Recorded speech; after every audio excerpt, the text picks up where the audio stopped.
Көзілер күңел күзгісі.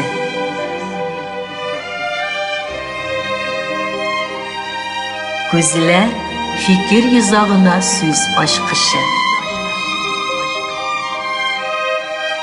Жанлы сөйлем, ихлас аралашу, көзге көз қарашып тапшыруында. Су бойында ушақ яна. Кем қабызған ол ушақны? Кем ол ушаққа ижат ялқыны істеп тұрған? Кем ол ижат ялқынында көп еллар жылынған, мұңларында құйынған? Бұл сұрауларға жауапны өзіннен алырбыздыр. Эфирда көзге көз қарашы тапшыруның бірінші шығарылышын тәқдим етеміз. Мен аның авторы Зифа Нагаева, сізні қайнар сәлемлеймін. Аңлауғызша студиябыздың қонағы Татарстанның халық артисткасы Зөһрә Шәрифуллина. Хайырлы сәғатта, Зөһрә. Хайырлы сәғатта, Зифа. Ничек кенә килеп җителде? Бик әйбәт килдек. Уфа якларына дигәндә без инде үшіп киләбез. Чөнки сагынып киләбез, яратып киләбез. Шуннан дагын менә бу тапшыруыгыз белән тәбриклисем килә. Беренче тапшыру әзрәк дулкынлануда булырга мөмкин, ләкин менә шушы тапшыруга чакырганыгыз өчен баштан ук мин сезгә рәхмәт әйтеп куям.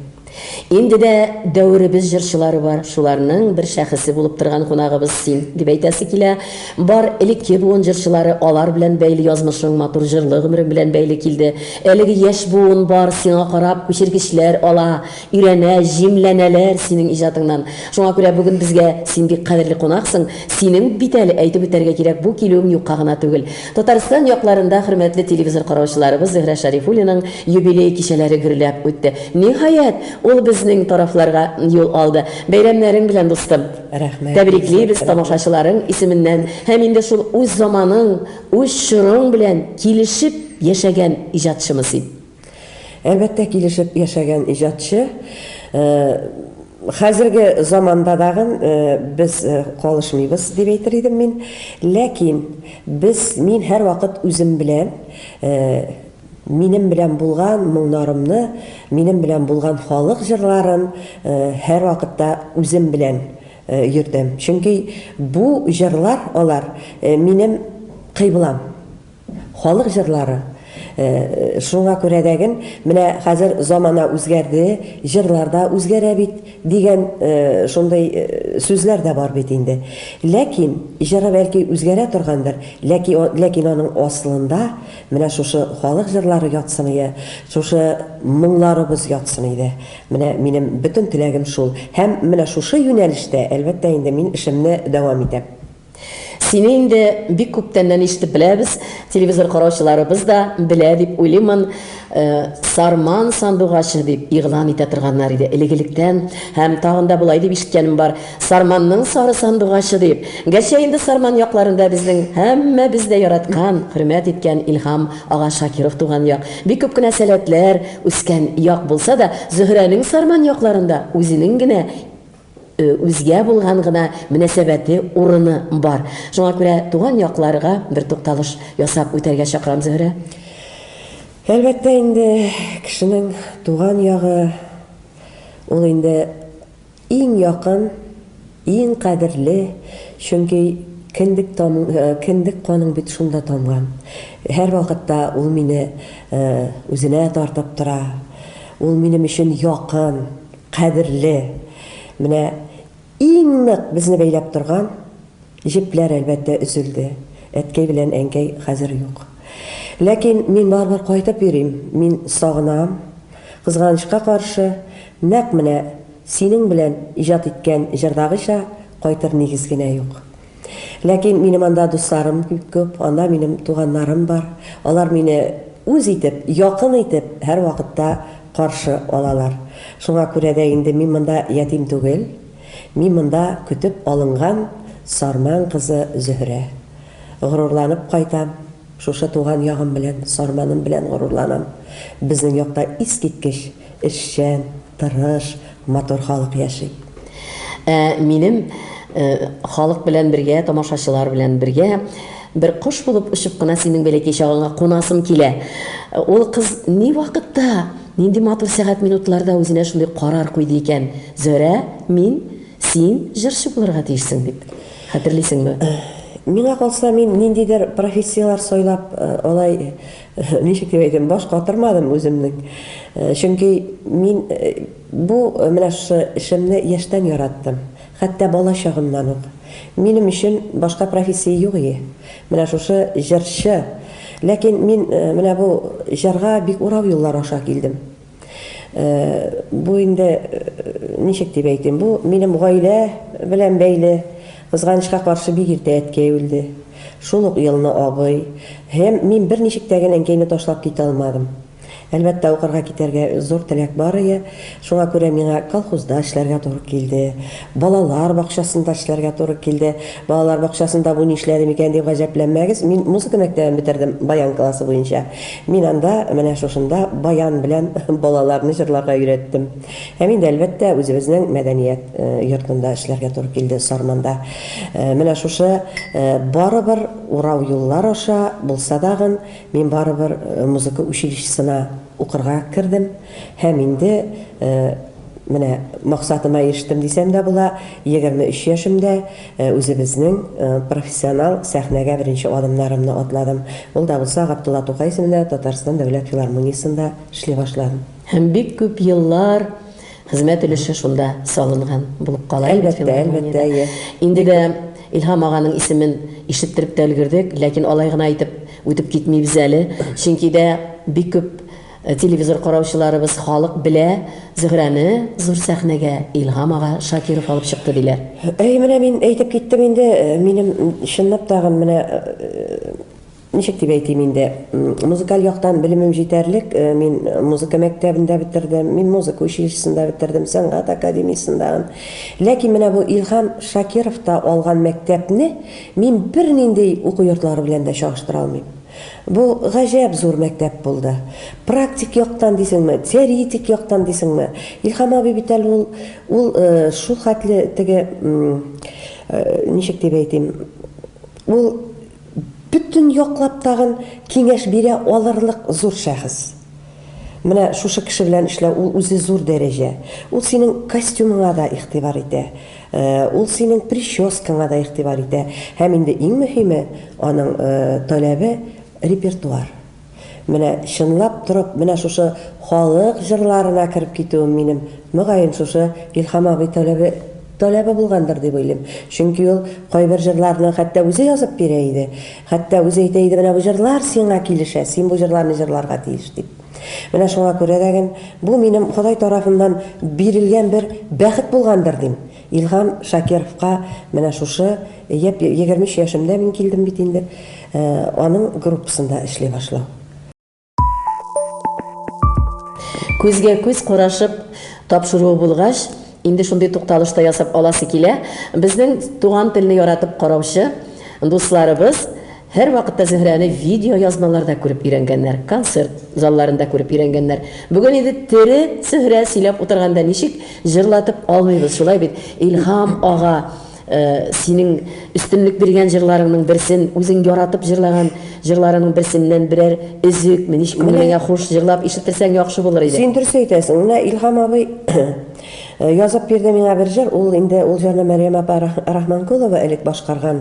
Ләкин ул җырны хәтта ул көлеп дежурный җыр дип әйтә торган. Чөнки аны сәгатендә 3тә дә җырларга була. 4тә дә генә кайчан сорыйлар, мин ул җырны чынлап та җырлый алам. Чөнки ул минем теге шул хәтле канга сиңгән дип әйтим. Ул сүнмәсдәп дип атала инде. Күптән җырлаган җырым. Бер куплетын гына җырлап күрсәтимме соң? Бик хуш.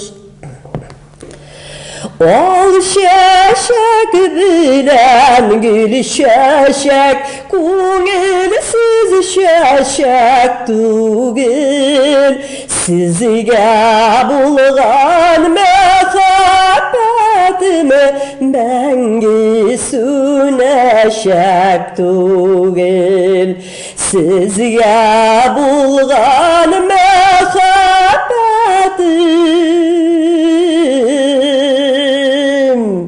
Kadirli Başkırtistan'daki tamaşaçılarım, Мәңгі сүнәр шәк түгел. Менә шундый җырлар бар иде. Афарин, йөрәкләргә май булып ятты. Студия тагында моңлырак, нурлырак булып китте. Рәхмәт. Сезгә булган мөхәббәтем дигәндә, тагында бер кызыклы сорау килеп туды бит әле Зөһрә. Шул ук Илһам абый Зөһрәне үзе кияүләтеп тә тормышка чыгарга өндәмәде микән дигән бер сер итеп калдырмый идек әле. Азат Хәлимов турында фикерләр. Шунда әле ул безнең иҗатта гына түгел, ул безнең тормышта да зур роль уйнаган шәхес. Шуңа күрә инде менә шушы безнең Азат белән өйләнешүнең төп сәбәпчесе ул. Азат бит ул миннән яшьрәк. Мин инде башыма да килмәгән и, менә Азатка мин кияүгә чыгармын дип. Илһам абый, карал, сез бик пар килгәнсез бит. Карал, сезгә нигә өйләнмәскә? Әйдәгез әле, әйдә, менә шулай иттереп кодалый, бу безне димли тәки өйләнештерде. Әлбәттә инде теге Илһам абый өйлән дигәнгә генә бу тормыш корганнар икән булар дигән фикер тумасын. Чыннан да инде ничектер инде бер-беребезгә ияләшеп киттек, хәтта бер-беребезне яратып та киткәнбездер дип уйлыйм. Чөнки инде өйләнүгә барып җиткәчтен Илһам абый инде ул икебезне чакырып алды дагын, менә сез туегызда мин сезнең ике бүлмәле квартира алып бирәм ди, һәм 1000 тәңкә акча бирәм ди. Сез уйлап карагыз әле, ул вакытларда 1000 тәңкә ул бик зур акча иде инде ул. Гаҗәп инде. Без инде Азат белән сөйләшәбез. Мәйтә, квартирабыз булса, мебель алырга, безнең инде җиһазлар алырга да акчабыз була дип инде. Илһам абый инде ул безнең туйга да килә алмады. Әлбәттә инде акчасы да кирәк түгел, ләкин ул безне менә шушындый бик матур гаиләле итте. Иң мөһиме, ул безгә менә шушындый тормышка путевка бирде. Без аңа шуңа күрә бик зур рәхмәтлебез. Әткәйләр шәхестәрлелек бит әле. Ул вакытта 2 бүлмәле фатир белән бергә. Ул әле 1000-нән тыш шунсы башлап эшләп яшәп киткән яшь гаиләгә. Аннары Зөһрә бар менә Зифаның квартирасы да булмады, акчасы да булмады. Хикмәт бит анда түгел. Монда самый главный, мин ирле булдым, Азат хатынлы булды. Шуңа күрә бу иң мөһиме безнең өчен. Безнең аннан соң квартираларыбыз да булды, безнең аннан соң акчаларыбыз да булды. Илһам абый шаяртып әйткән инде аны. Ул бик шаяртырга ярата иде. Шуңа күрә аның белән эшләгән дәверләрдә булган менә минем бик күп кызыклы истәлекләр. Менә шушы әзрәк, менә шушы иҗаттан әзрәк читләшебрәк мөмкинчелекләр туса, ял итәргә, менә шушындый китап язарга исәп бар минем. Һәм менә шушында bütün кызыклы материалларны тупларга. Чөнки инде бик күп эшләнелгән бит. Бик күп кызыклы шәхесләр белән эшләнгән. Миндә алар бик күп. Шуңа менә бу Илһам абый белән бәйләрне әлбәттә язачакмын инде. Хәзер инде 2 тапкыр неней картәти булдыгыз. Сезнең янда әби бабай дип әйтәләр. Ничек оныклар белән мәшкилә. Зөһрә качан шылтыратсаң да инде ишетәм шул турыда. Әле инде яңа тагын икенче сабый дөньяга килгәчтә тагын бер олы мәшәкать истәлде. Кадерле мәшәкатьләр. Оныклар турында сөйләмәм мөмкин түгел, күзгә күз карашып сөйләшеп утырган тапшыруда. Зөһрә. Мин инде нәрсәкә әйтим. Менә үз балаларымны үстергәндә мин бик рәхмәтлемен үземнең кайнанама. Ул бик ярдәм итте, бик булышты. Авыр туфрагы җиңел булсын, быел инде без аны мәңгелек юлга озаттык. Һәм инде әйтергә кирәк, аның ярдәме, аның әтисенең, әнисенең ярдәмен тоеп яшәдем. Һәр вакытта бик әйбәт булды. Мин кайнанам белән, хәтта мин хәзер яшьләргә дә әйтәм. Ирең белән әйбәт торасың килсә, кайнанам белән әйбәт бул дим.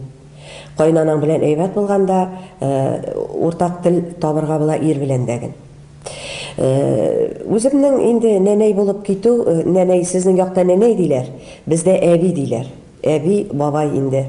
Бүгенге көндә чыннан дагы мин әби булуым белән горурланам. Бу бик зур горурлык. Мин бит әле җырчы гына түгел, минем икенче профессиям бар, төп профессиям. Мин бит әле ана кеше ул балалар үстерергә тиеш, оныклар сөяргә тиеш. Әлбәттә, менә үзеңә гел сәнгатькә генә багышласаң, бәлки ул җиңелрәк тә булыр, яки гаиләгә генә багышласаң. Менә бу икесендәген алып бару, бергә алып бару, популяр буласы да килә бит, җырлар эшлисе килә, шул ук вакытта балалар да үстерәсе килә, оныклар да сөясе килә. Әлбәттә, ул бик зур көч сорый. Моңа ничек дип әйтим, икеләтә көч кирәк. Шуңа күрә дә авыр чакларым булды. Бик авыр чакларым булды. Күтәрелеп кенә килгән җырчылар арасында йолдызлык шире күбәйде. Менә тыңлый торган яшь буынга әйтәсе килә, синең тавышың белән ишеттерәсе килә. Йолдызлык шире белән ширләмәс өчен нинди тәкъдиме булыр икән, тәкъдимнәре булыр икән Зөһрәнең? Шын талант, шын тавышы булган җырчы бер вакытта дагы йолдызлык шире белән авырмый. Менә шушы әйберне сеңдерергә кирәк. Кешенең бөеклеге аның гадилегендә. Син әгәр дәген мин йолдыз, мин җырчы, бит кайчанда булса йолдыз бер атыла бит. Һәр вакыт син бит йолдыз булып балкып тора алмыйсың. Ул җырчы гомер, ул чәчкә гомер белән бер дип минем әйткәнем бар һәр вакытта. Гомер буе син генә булып тора алмыйсың. Синнән соң да кемнәрдер килә. Менә шул вакытта сиңа авыр булмасын өчен, шул вакытта сиңа дусларыңны югалтмас өчен, алар белән һәр вакыт менә бер дәрәҗәдә калыр өчен син йолдыз шире белән авырмаска тиеш. Менә бу бик мөһим әйбер. Син югалтма, син кеше булып кал. Син бул бөек җырчы. Менә Илһам абыйны алыйк. Илһам абый, Әлфия апа, Фәрида апа Кудашевалар. Алар бит безнең бөек җырчыларыбыз, бөек шәхесләребез. Сез карагыз, алар белән һәр вакытта без гади. Ул менә сөйләп күрсәттем бит Илһам абыйның нинди ярдәмчел булуын. Алар һәр вакытта менә шушылай яшьләр белән дәген матур итеп сөйләшә белделәр. Аларга киңәшләрен бирә белделәр. Бул син шундый. Дуслык сүзен үзеннән үзе йолдызлык ширеннән шундый матур юнәлеш бирде Зөһрә үзе. Шуңа күрә тыңлыйсы килә бу турыда да дуслык, дус сүзе нине аңлата Зөһрә өчен? Дус икән димәк, ул кем синең өчен? Ул нинди булырга тиеш? Дуслар әлбәттә күп булмыйлар инде алар. Бик аз булалар. Минем дә шулай ул. Минем танышларым, менә мине якын иткән кешеләрем бик күп. Хәтта мин әйтә алмыйм, минем дошманнарым бар дип. Бәлки кемнәрдер яратып та бетермиләрдер. Аннан соң кемнәргәдер ошарга да тырышмыйм мин. Менә мин нинди бар шулай. Шуңа күрә дәген дуслык төшенчәсе ул бик зур төшенчә. Мин үзем яратам һәр вакытта турылыклы булып калуны. Тугры булып калу дуслыкка. Кызганычка каршы ул бөтен кешедә дә була алмый. Зөһрә, шулай да сорамый булмый, хыянәт иткән дуслар булдымы? Бар. Булды. Мин инде аларны исемләп тә әйтмим. Булдылар. Берәү генә дә түгел. Менә шуннан соң инде мин инде дусларны бик сойлап кына якын итә башларым. Иләктән иләнеп калган дуслар белән инде ләкин элекеге дусларымны онытмыйм, элекеге дусларымны сагынам, яратып яшим алар белән, дус яшибез, чөнки улгайган сайын дуслар табу авыр. Элекеге дуслыкны менә һәр вакытта сакларга тырышам. Бәхет дигән төшенчәне һәркем үзенчә аңлый дибез бит инде. Аңа инде кайсы яклап керсәк тә бу ашылып бик үк бетеп барган фикер белән бүген генә дә кабатлап ашып бетә алмабыз, ләкин бу сорауны да бирми булдыра алмыйм. Мен синең өчен матур гына иҗат гомере үтеп барган Зөһрә өчен бәхет төшенчәсе нидән гыйбарәт икән? Беләсеңме, мин менә кемнәрдә мин бәхетле дип тә әйтә алалардыр. Менә мин мәсәлән алай дип әйтмим бер вакытта дагы. Мин тормышымнан канәгать дип әйтәм. Менә мин тулы бәхетле дип әйтерим. Кырымда әткәм әнкәм утырса, балаларым, димәк әткәм әнкәм юк икән, минем бит әле тулы түгел. Ләкин мин тормышымнан бик канәгать. Мин чөнки менә уйлап карыйк, хатын кызга тормыш өчен нәрсә кирәк, улай бер барсы да миндә бар. Мин укып бетердем. Мин теләгемә ирештем, мин җырчы булдым. Мин дәрәҗәле исемнәр алдым. Мин яраткан кешемә кияүгә чыктым. Мин балалар үстердем. Мин оныклар үстердем. Мин тормышта бер нәрсәгә дәген ничек дип әйтим, Мохтаҗлык кичермәдем. Мохтаҗлык, Аллага шөкер. Бүгенге көндә менә шушындый бүгенге көн дәрәҗәсендә яшәр өчен дә бит әле бик күп тырышлык кирәк. Бик күп хезмәт кирәк. Шуңа күрә дәген мин әйтер идем, балаларым бүгенге көнгә хәтле, Аллага шөкер, укуда да сынатмадылар.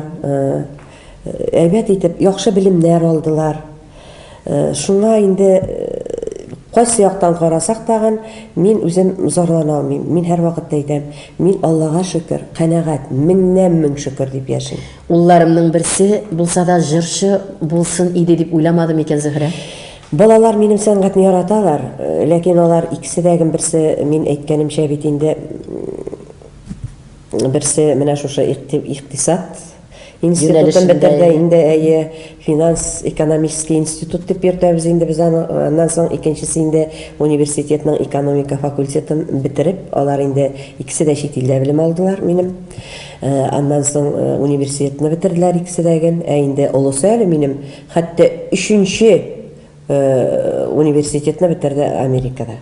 Шуңа күрә аларның белемнәре дә җитәрлек, алар үзләре дә тырыш булдылар. Әлбәттә, минем тормышымда шундый бер хыялым бар иде, менә шушы балаларга яхшы белем бирү. Кемнәрдер хрусталь җыялар, кемнәрдер алтын җыялар инде.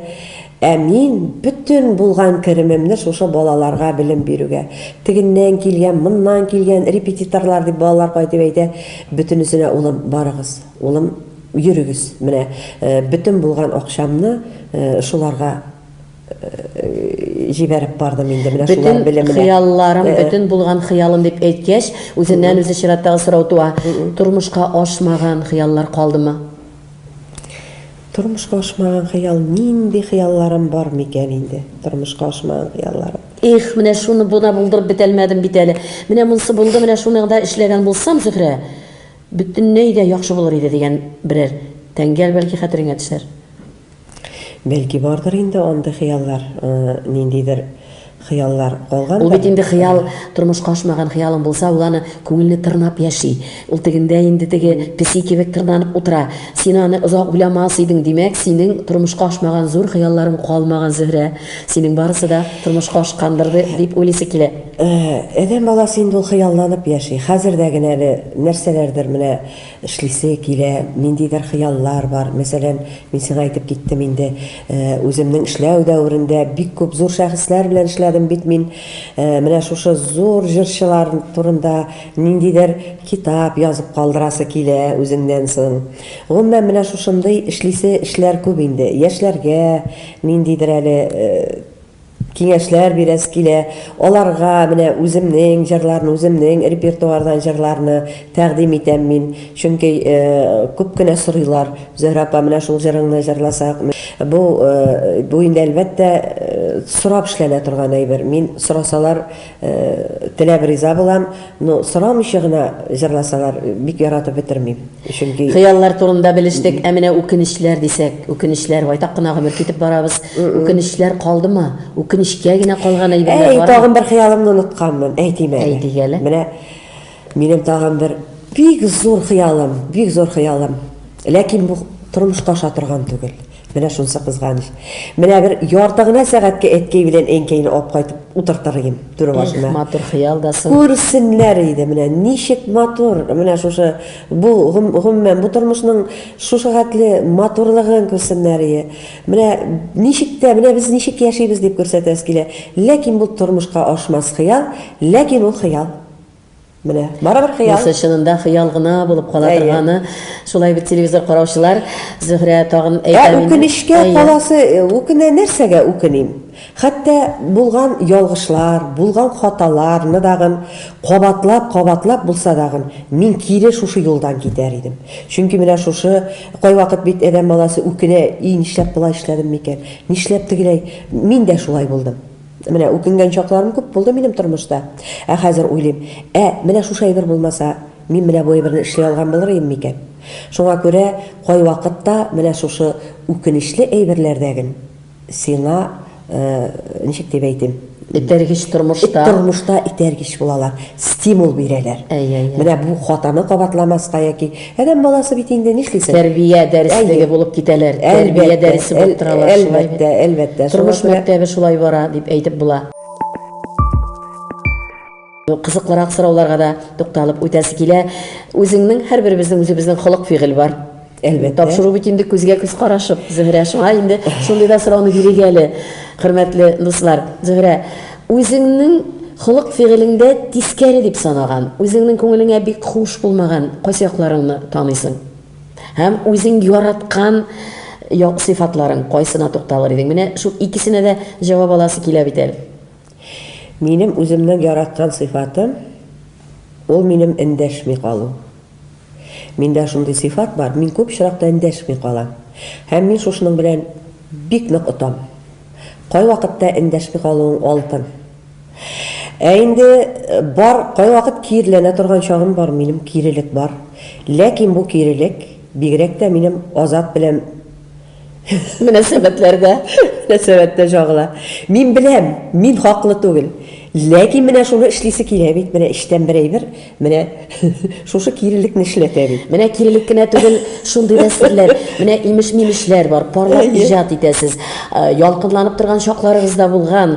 Азат бит инде гармунда уйнап торган, гармунчылар бик шәп вакытта гармунчыларга бөтен җырчыларның хыялы гармунчыга тормышка чыгарга дип йөргәннәр булган. Менә ниндидер Азат турында имеш-мимешләр ишетелеп, низаклар килеп чыкканы, көнләшүләр. Гомумән көнләшә торган кешебез. Көнләшү бармы? Ул вакытта көнләштем, чөнки ул инде чынлап тагын теге 34 чыкмый бит. Нәрсәдер булгандыр дип уйлыйм, әйме?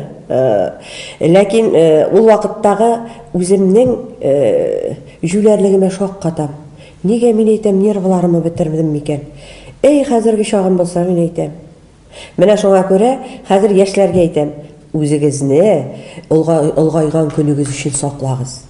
Ул яшьлек үтәдә китә, ул бит нервларны яңадан, ничек дип әйтим, нерва күзәнәкләрен яңадан тергезү бик авыр. Хәтта тергезеп булмый торганнар да бардыр аның. Шуңа күрә юкка барга игътибар итмәскә кирәк. Бик күп күрмичә, күп ишетмичә шунда үз җаең белән рәт ничектер. Тормыш үз җае белән бара ул.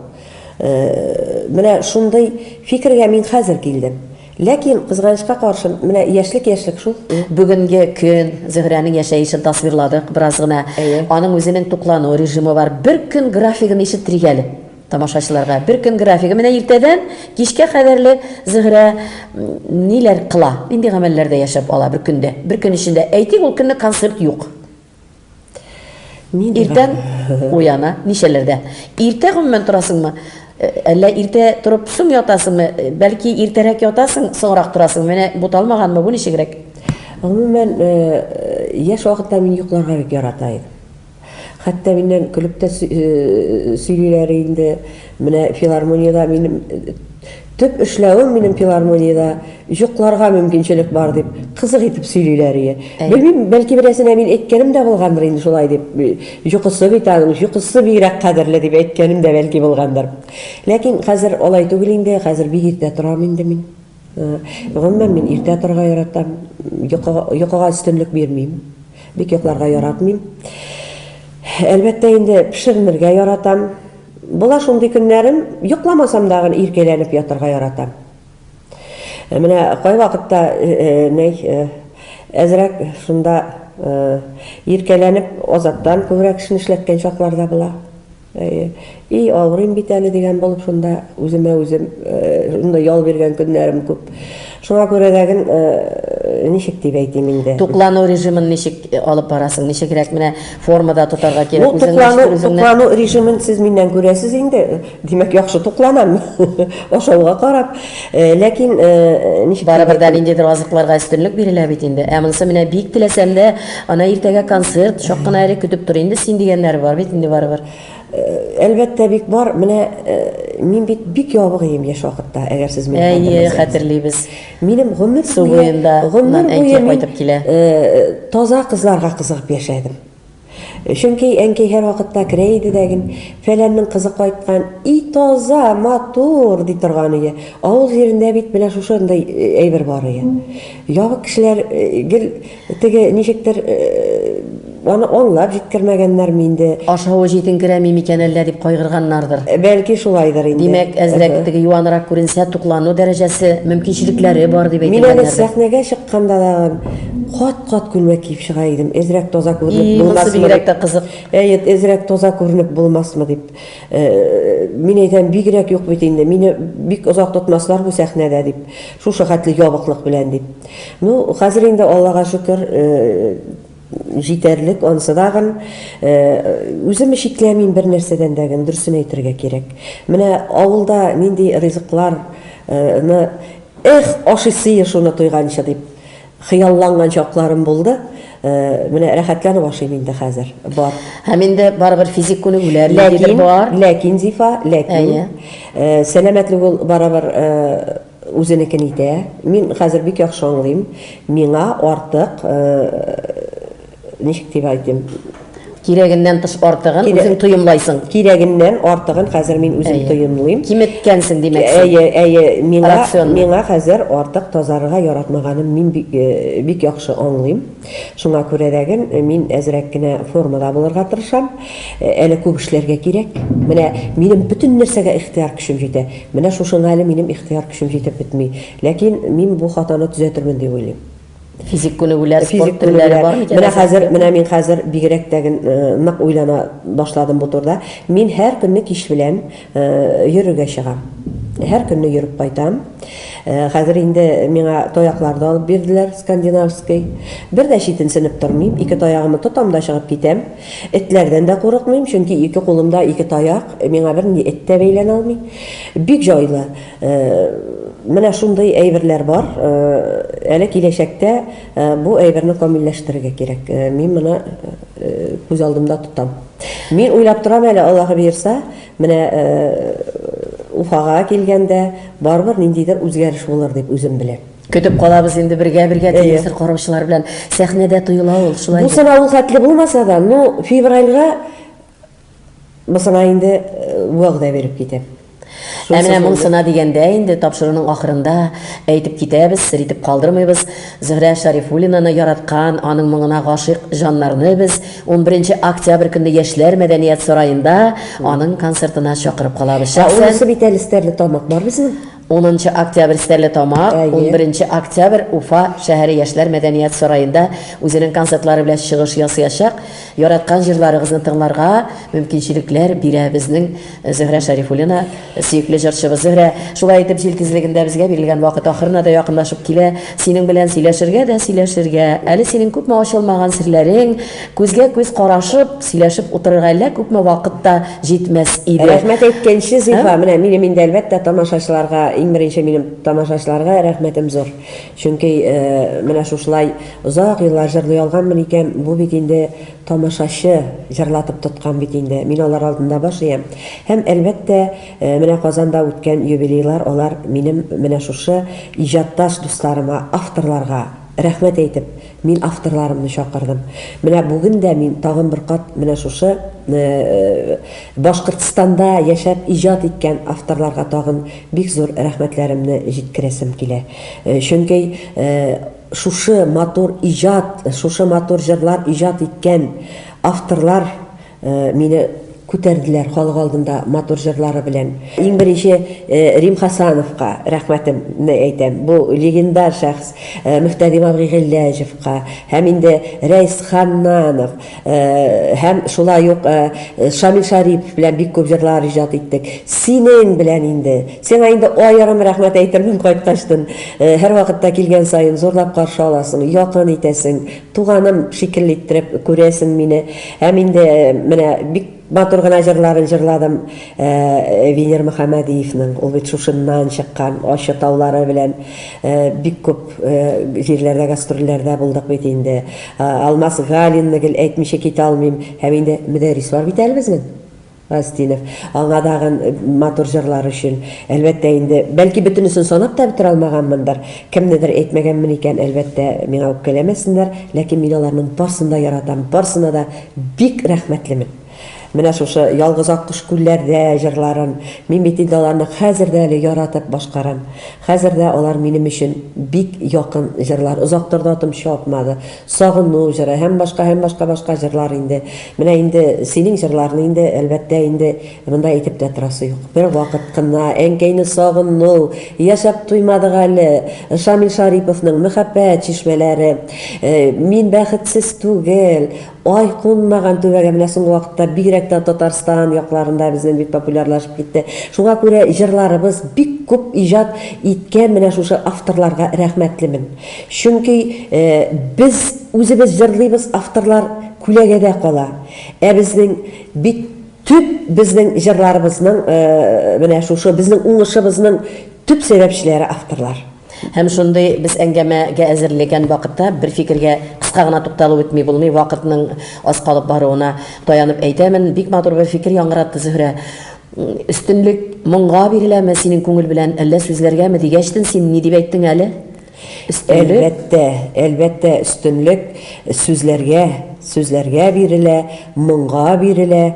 Мин инде мин шуны әйтәсем килә инде яшьләргә дәген, бу минем киңәшем, нинди генә җырлар иҗат итсәк дәген, үзебезнең милли моңнарны, татар, башкорт моңнарын менә шушы җырларда күрәсе, ишетәсе килә. Булсын ул заманча, булсын ул шаулап, гөрләтеп җырла син аны. Ләкин бит аны менә шушы үзебезнең милли моңнарны, милли колоритны саклап та эшләп була. Шуңа менә бик теләгем зур, бергә менә шушы яшь буын белән киләчәк буыннарга үзебезнең моңнарыбызны илтәсе, үзебезнең диннәребезне, чөнки безнең менә шушы тарихыбызны дагы шушы бөтен безнең булганыбызны да шушы җырларыбыз, моңнарыбыз, диннәребез саклап калган бит инде. Зөһрә, бүген бик күп кенә сорауларга җавап көтүчеләребез дә бар. Башкортстан тамашачыларының берсе сезгә мөрәҗәгать итә, тыңлыйбыз. Хәерле кич, Зөһрә ханым. Башкортстан районнарында сирәк күренәсез. Килүләрегез көтеләме якын киләчәктә? Сезне бит район авылларда да бик нык яраталар. Мин сирәк күренсәм дәген, мин һәр вакытта Башкортстан белән элемтәдә торам. Минем монда дусларым бик күп. Без һәр вакыт аралашып торабыз менә шул ук Нәзифәләр белән, һәм башка артистлар, һәм башкалар. Синең белән инде көннәрдә ничә шалтыратышып алабыз. Гомумән, килмичә торуның сәбәбе бу ниндидер сәбәпләр дип тә әйтмәсем, мин Россия шәһәрләре буйлап бик күп гастрольләрдә йөрергә туры килде.